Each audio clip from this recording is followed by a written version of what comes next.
Bien-aimé en Christ, c'est l'apôtre Zihindula Mulegwa.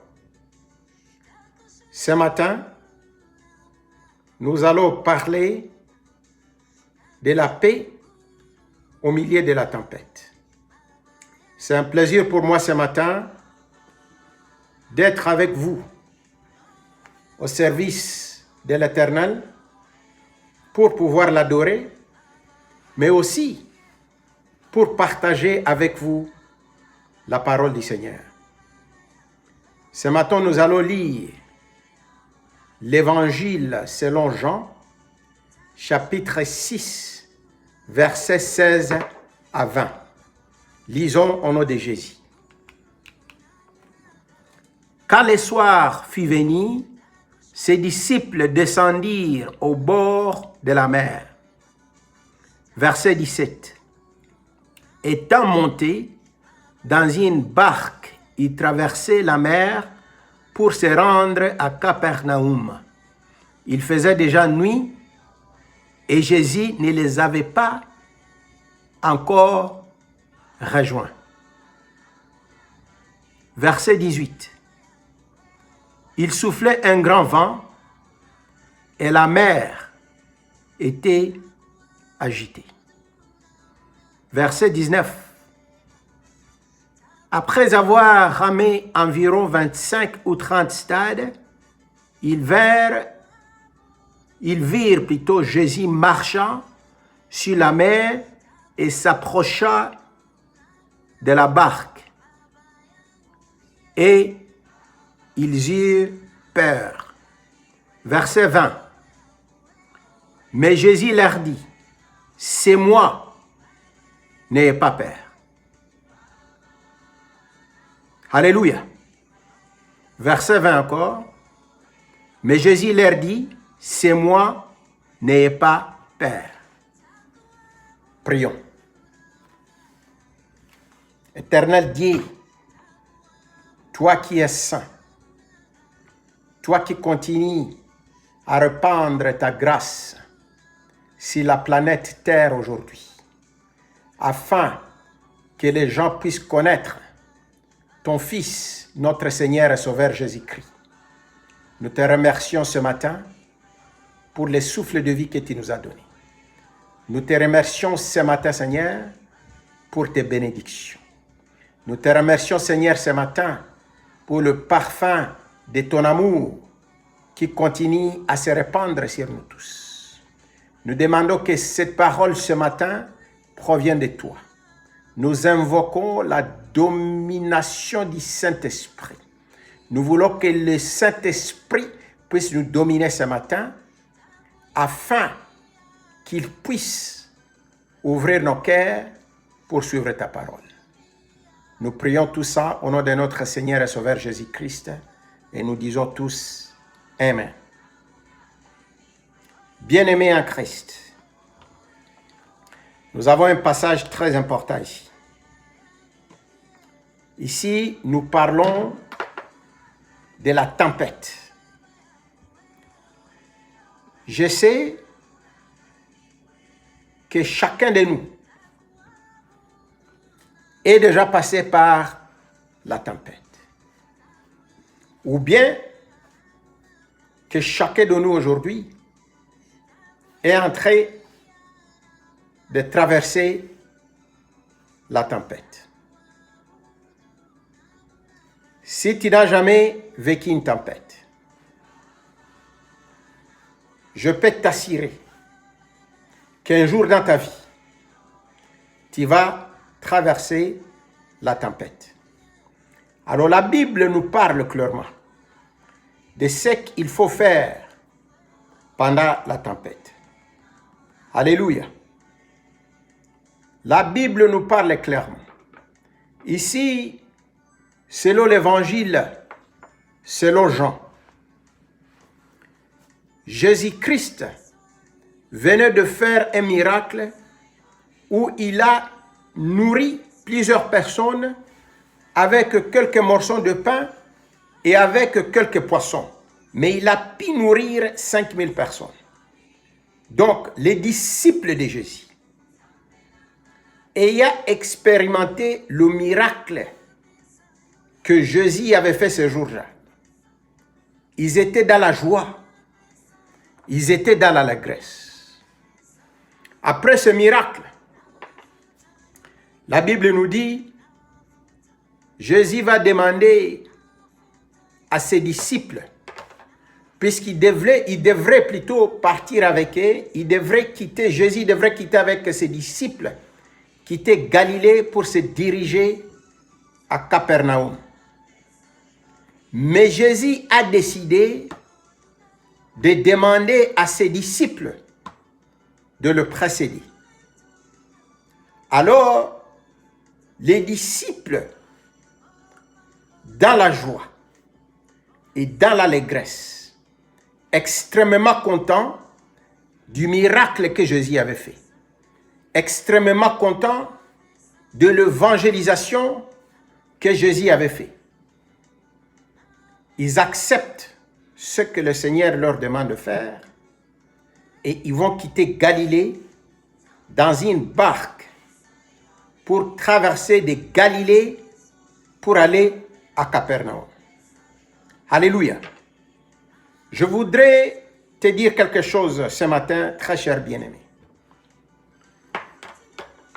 Quand nous traversons la tempête dans notre vie, je voulais vous parler des 5 principes que vous devez appliquer quand vous êtes en train de traverser une tempête. Le premier principe.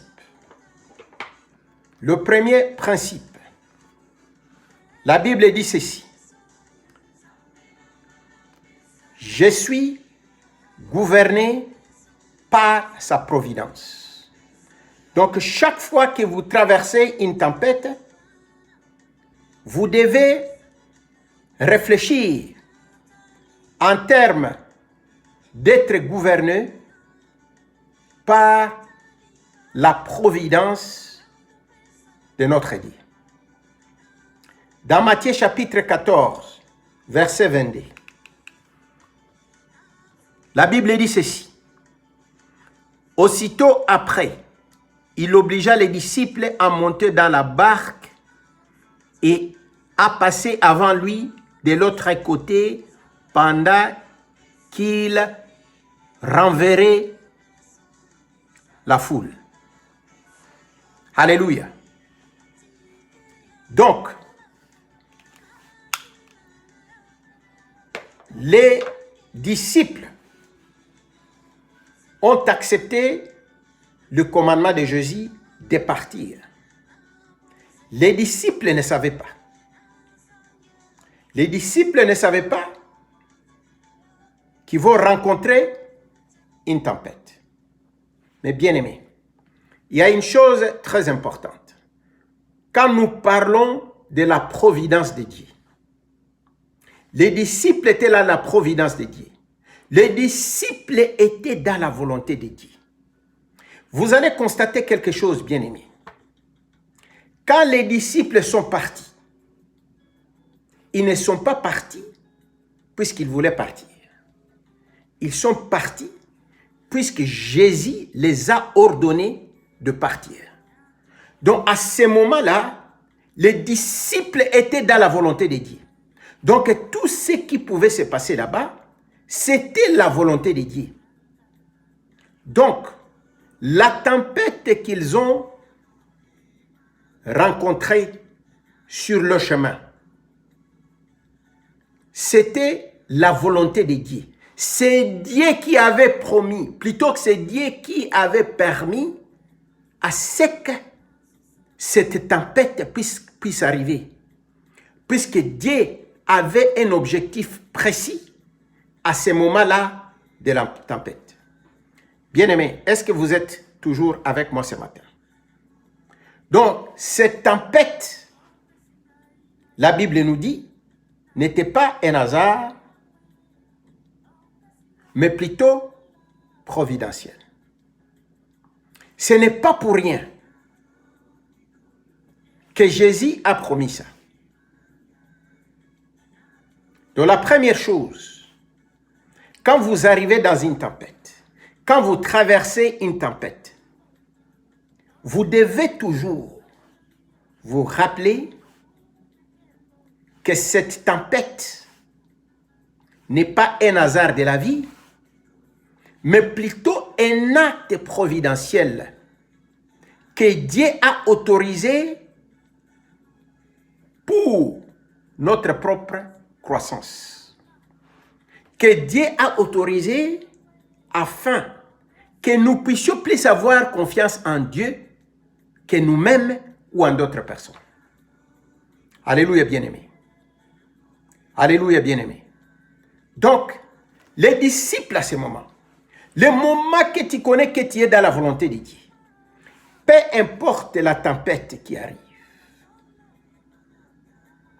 peu importe les obstacles qui vous arrivent, c'est un acte providentiel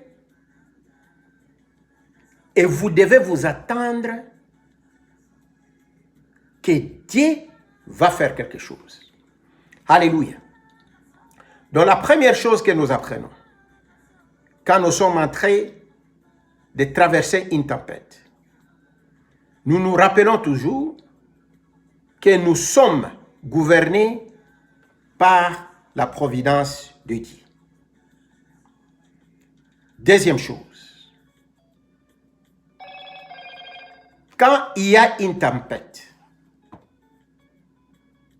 vous devez savoir que ma croissance dépend du plan de Dieu. Ma croissance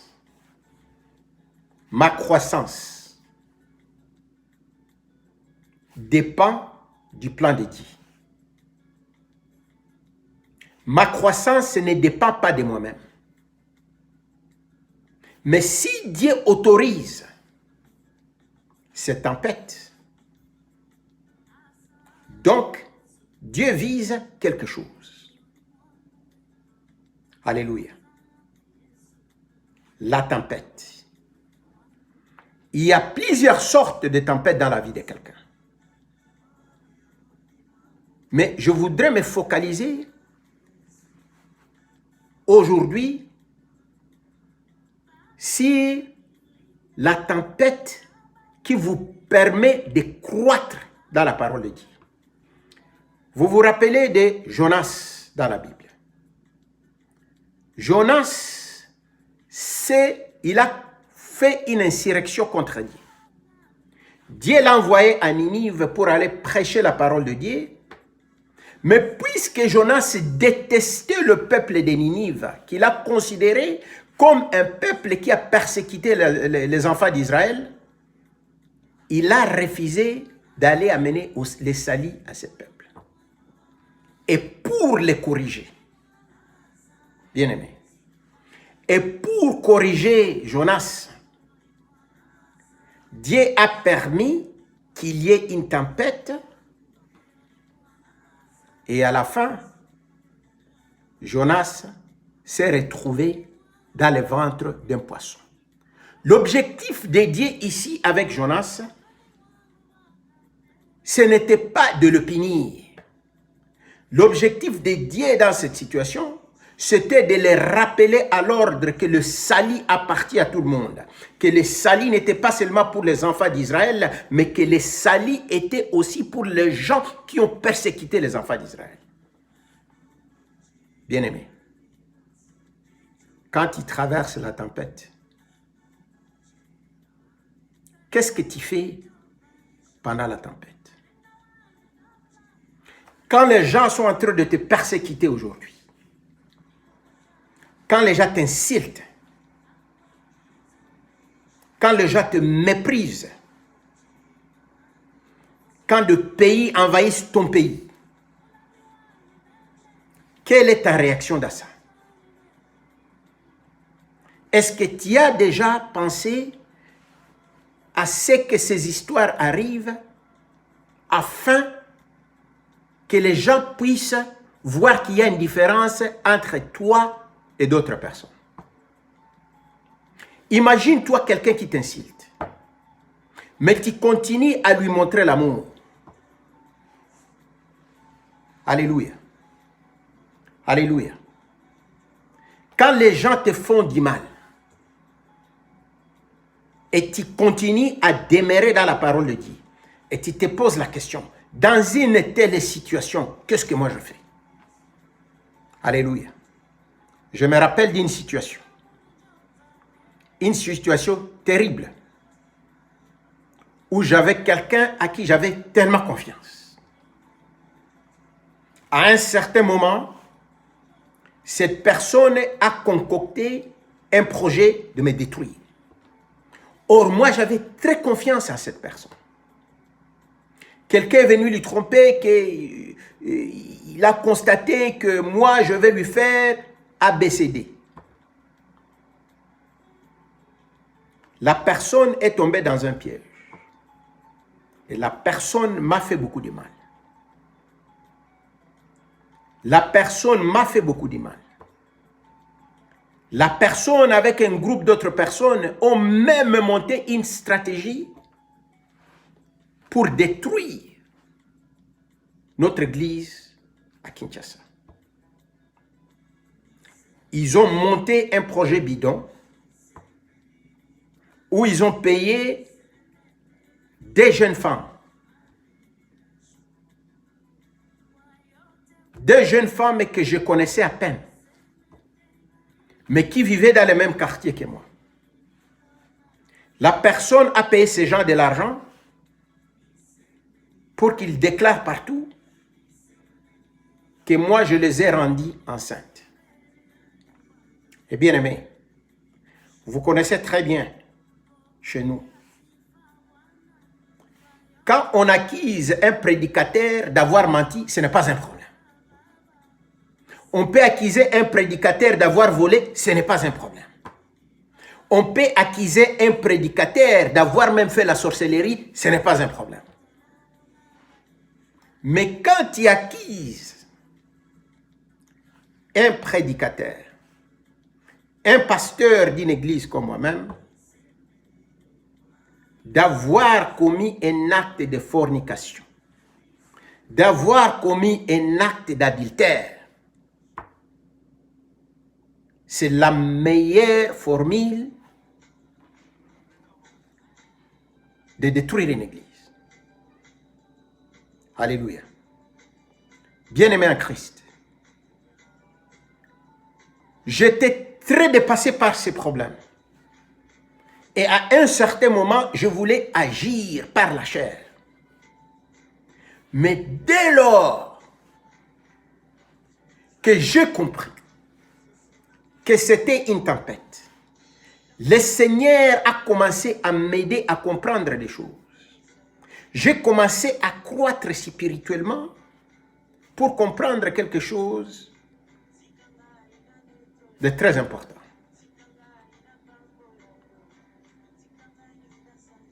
Avant de raffiner l'or, il faut le faire passer par le feu.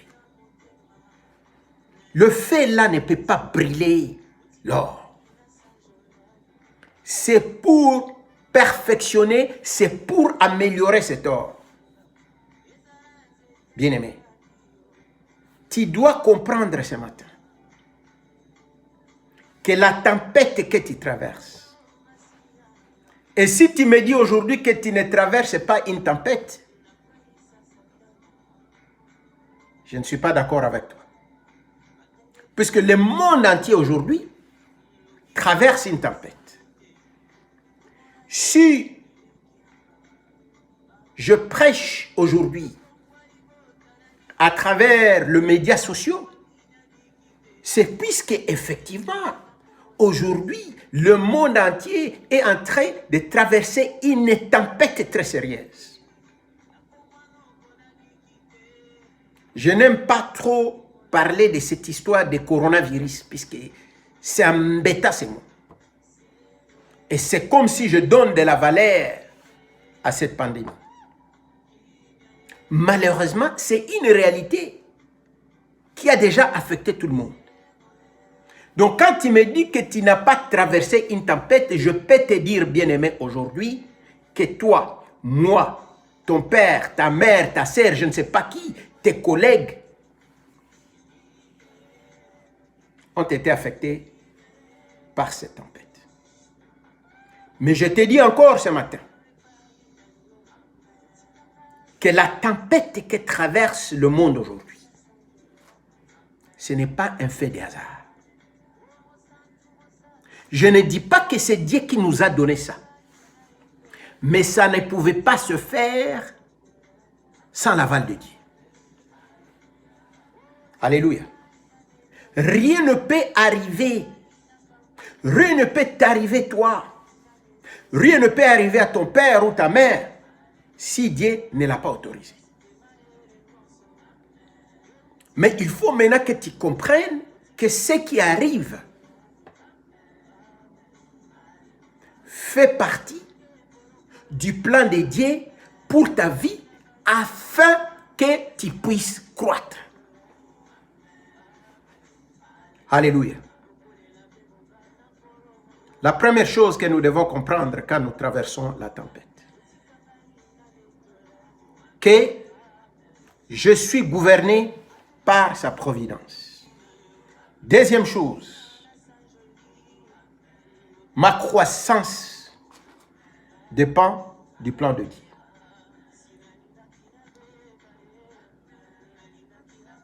Troisième point. Alléluia. Alléluia. Troisième point, ces prières me sécurisent. Ces prières me sécurisent. Bien aimé, on va lire la parole de Dieu.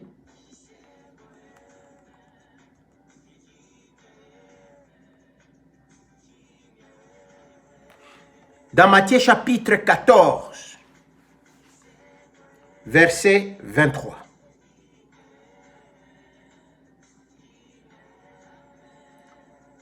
Je lis au nom de Jésus.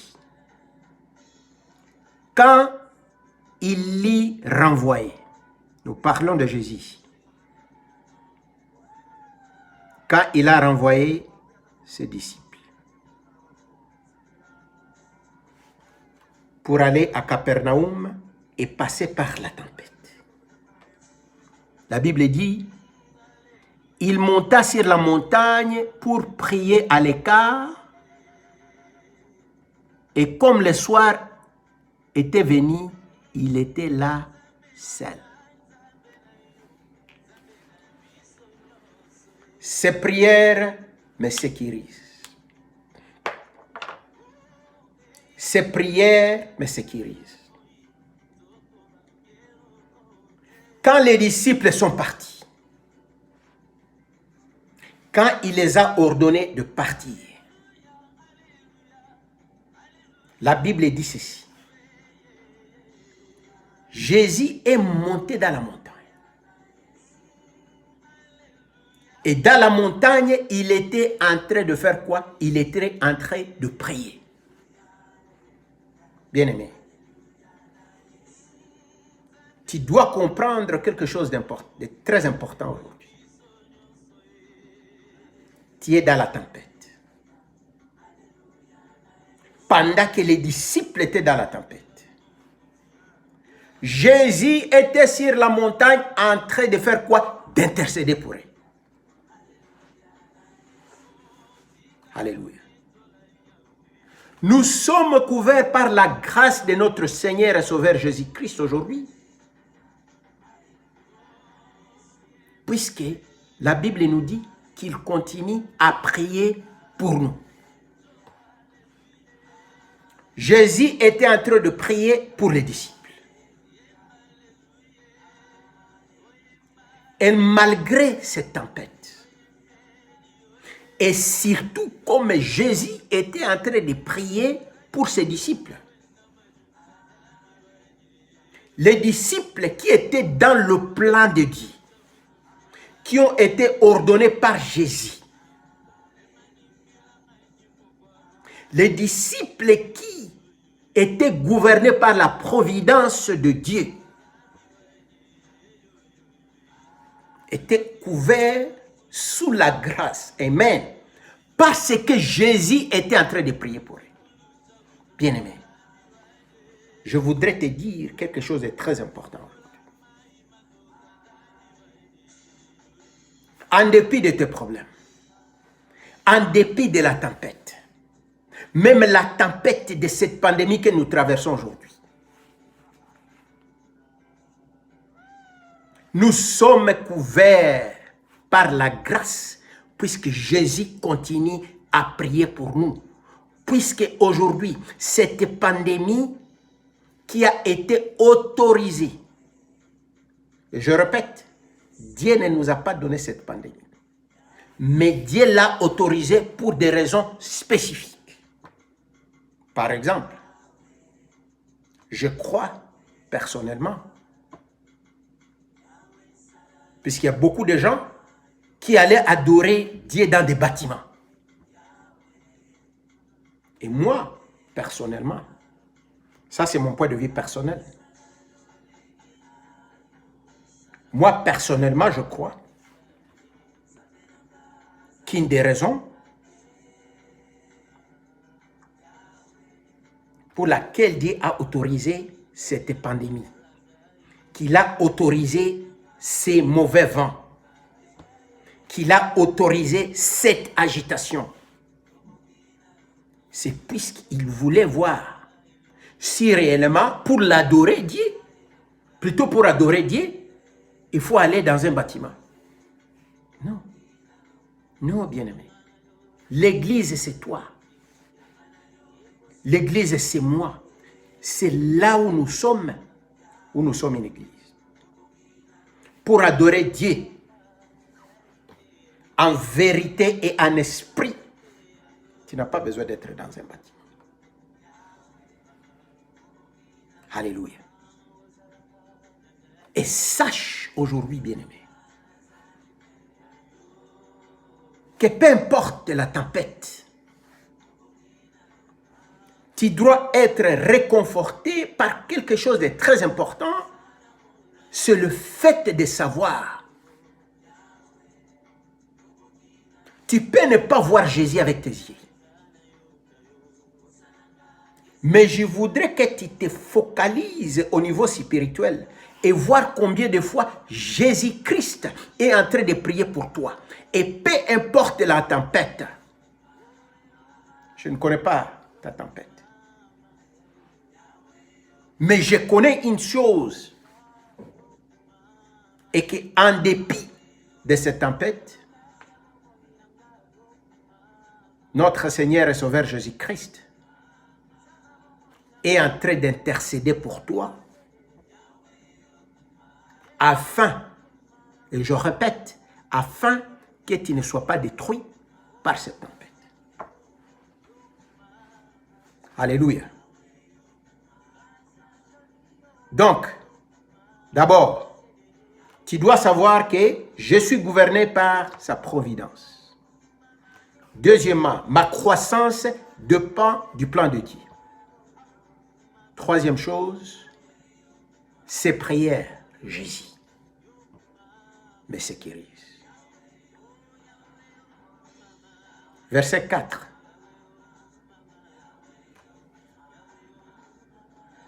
Quatrième point plutôt.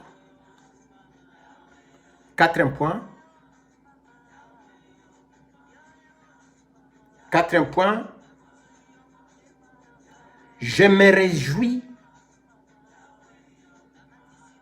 de sa présence. Lisons l'Évangile selon Jean, chapitre 6, verset 20.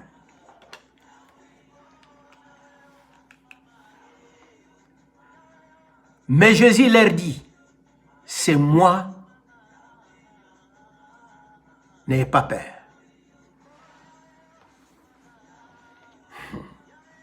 Alléluia, bien-aimé. Alléluia, bien-aimé. Je dis encore Alléluia, bien-aimé. Je me réjouis par quoi? Par sa présence. Vous voyez, quand les disciples pensaient qu'il n'y avait plus d'espoir, les diables comme parmi les desseins du diable, parmi les outils que le diable utilise, c'est la peur. Le diable connaît très bien. S'il peut nous faire peur, il peut nous vaincre. Alors, le moment opportun, le moment propice, Jésus va quitter la montagne où il était en train d'intercéder pour ses disciples. Puisqu'il connaissait qu'il y en avait, que c'était assez. Mais suivez-moi bien, bien-aimés. Les disciples qui venaient de vivre le miracle de Jésus, où il a nourri 5000 personnes, avec quelques morceaux de pain et avec quelques poissons. Vous savez, beaucoup de fois, Dieu fait beaucoup de choses pour nous. Je sais que là où tu es là, bien-aimé, tu as expérimenté beaucoup de miracles de Jésus. Mais tu continues à avoir peur. Tu as peur pour quelle raison? Alors la Bible nous dit, selon l'évangile de Saint Jean, chapitre 6, verset 20, soudainement, ils vont voir quelqu'un et les disciples ont eu peur puisqu'ils pensaient qu'ils avaient affaire avec un fantôme. Alléluia. Ils ont eu peur. Ils ont eu peur. Ils ont eu peur. Bien-aimés, la Bible nous dit ceci.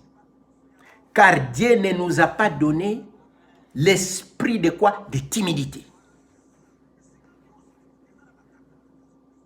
Chaque fois que tu as peur, c'est quelque chose qui ne vient pas de Dieu. Chaque fois que quelqu'un te fait peur, dit tu ne vas pas faire ceci, tu ne vas pas faire cela. On est en train d'installer la peur dans toi. Sache quelque chose, bien-aimé, ça ce n'est pas l'esprit de Dieu. La Bible nous dit, car Dieu ne nous a pas donné l'esprit de timidité, mais de l'amour, de la sagesse. Alléluia. Quand Jésus a vu qu'ils avaient peur, il les a dit, n'ayez pas peur, c'est moi. Alléluia. Et subitement, et comme il devrait le faire, les disciples se sont réjouis de la présence de Jésus, puisqu'ils savaient qu'avec Jésus, c'était fini avec la tempête. Gloire à Dieu. Premier point. Je suis gouverné par sa providence. Donc la tempête n'est pas un hasard, mais plutôt providentielle. Deuxième point. Ma croissance dépend du plan de Dieu. Donc si c'est arrivé, c'est Dieu qui l'a autorisé. Troisième point. Ces prières me sécurisent. Jésus est en train de prier pour nous. Quatrième point. Je me réjouis de sa présence. Nous sommes entourés par Jésus. Et la présence de Jésus nous sécurise. Alléluia. Cinquième point. Je suis protégé par la puissance de Jésus. Alléluia. Lisons encore, plutôt toujours, chapitre 6, verset 20. Mais Jésus leur dit, c'est moi, n'ayez pas peur. La Bible nous dit, la présence de Jésus. Quand il est venu, sa puissance même a mis un terme à la tempête. Bien-aimé, tu traverses une tempête aujourd'hui. Je voudrais que tu te rappelles d'une chose, que tu es gouverné par la providence de Dieu. Tu n'es pas dans un hasard. Deuxième chose, sache que ta croissance dépend du plan de Dieu. Donc, la tempête que tu traverses pour le moment va servir à t'aider à croître. Troisième point. Les prières de Jésus me sécurisent. Jésus continue à intercéder pour toi. Rassure-toi qu'en dépit de cette tempête, Jésus est en train de prier pour toi afin que tu ne puisses pas te noyer. Quatrième point. Tu dois te réjouir de la présence de Dieu Jésus-Christ qui est autour de toi. Le dernier point, que tu es protégé par la puissance de Jésus. Et avec la puissance de Jésus, rien ne peut nous nuire. Que Dieu te bénisse ce matin. Encore une fois, c'est l'apôtre Zihindula Mulegwa. À plus tard. Merci.